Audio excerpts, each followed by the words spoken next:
আসসালামু আলাইকুম ভিউয়ার্স, আশা করি সবাই ভালো এবং সুস্থ আছেন। আজকে আমি আলোচনা করব গোল্ডেন লাইন পরিবহনের হিনো AK1J চেসিসের 148685 রেজিস্ট্রেশন নাম্বার বাসটিকে নিয়ে।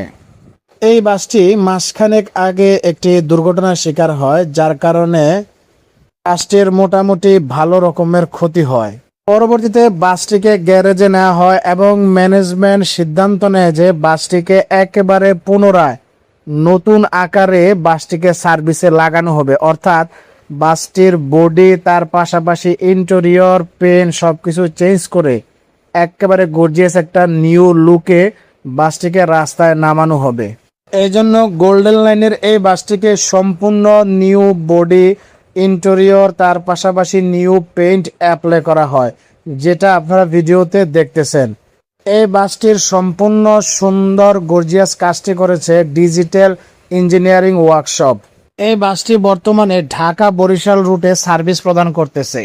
ডিজিটাল ইঞ্জিনিয়ারিং ওয়ার্কশপের প্রশংসা না করে পারি না। তারা আসলে মূলত এই বাসটিতে এত সুন্দর গর্জিয়াস কাজ করছে যা বলার বাহিরে। ভিডিওতে যদি দেখেন বাসের ফ্রন্ট, ব্যাক, ইন্টেরিয়র সবকিছু আপনার নজর কাড়বে।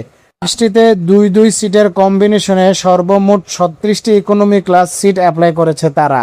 ঢাকা বরিশাল রুটে ভ্রমণ করার ক্ষেত্রে যাত্রী সাধারণের জন্য গোল্ডেন লাইন পরিবহনের এই বাসটিতে যে সিটগুলো দেওয়া হয়েছে, সিটগুলো খুবই আরামদায়ক এবং যাত্রী সাধারণ একটা কমফোর্টেবল জার্নি উপহার পাবে।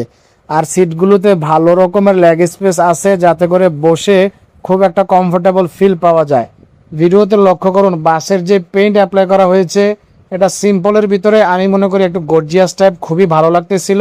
কিন্তু তাদের যেই মেইন পেইন্ট অর্থাৎ সিগনেচার পেইন্ট গোল্ডেন কালার যে পেইন্টটা, ওই পেইন্টটা নামের সাথে যায়, তার পাশাপাশি দেখতে অনেক সুন্দর। তারা বর্তমানে বিভিন্ন রকমের পেইন্ট অ্যাপ্লাই করতেছে তাদের বাসগুলোতে, সেগুলো তেমন একটা খারাপ লাগে না। কিন্তু গোল্ডেন লাইনের যেই পেইন্টটা তাদের সিগনেচার পেইন্ট, ওই পেইন্টের প্রতি আকর্ষণ কিন্তু বাস লাভারদের থেকেই যায়। আশা করি আপনাদেরও এই বাসের পেইন্টটা ভালো লাগবে।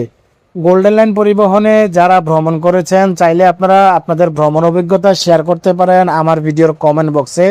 আর বাসটি আপনাদের কাছে কেমন লেগেছে তা অবশ্যই কমেন্ট করে জানিয়ে দেবেন। আজ এই পর্যন্ত, সবাই ভালো থাকবেন, সুস্থ থাকবেন। আল্লাহ হাফেজ, আসসালামু আলাইকুম।